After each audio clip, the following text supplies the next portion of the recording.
سودا کے توشہ خاص سے قرون وسطیٰ کے عظیم فلسفی فارسی شاعر اور نثر نگار شیخ سعدی شیرازی کی ایک حکایت پیش خدمت ہے۔ حکایت کا عنوان ہے بعد از مرگ واویلا۔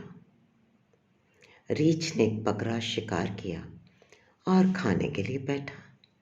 اچانک ادھر سے ایک بھوکا شیر بھی آ نکلا اور آتے ہی ریچھ پر حملہ کر دیا۔ ریچھ نے اپنے ہاتھ سے شکار نکلتے دیکھا تو وہ آپے سے باہر ہو گیا۔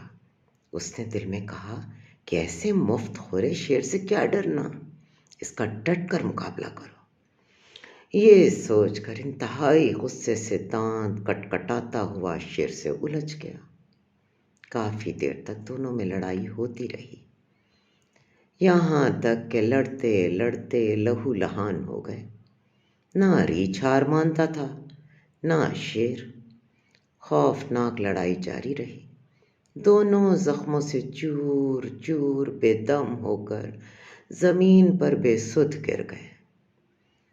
ایک چالاک لومڑی کافی دیر سے دور کھڑی یہ تماشا دیکھ رہی تھی، بڑی موقع شناس تھی۔ موقع سے فائدہ اٹھایا اور بکرے کو اٹھا کر لے گئی۔ شیر اور ریچھ بے بسی سے یہ منظر دیکھتے رہ گئے۔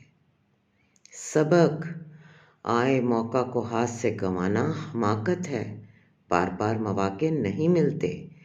ایک بار موقع کھو کر بعد میں کف افسوس ملنے سے کیا حاصل۔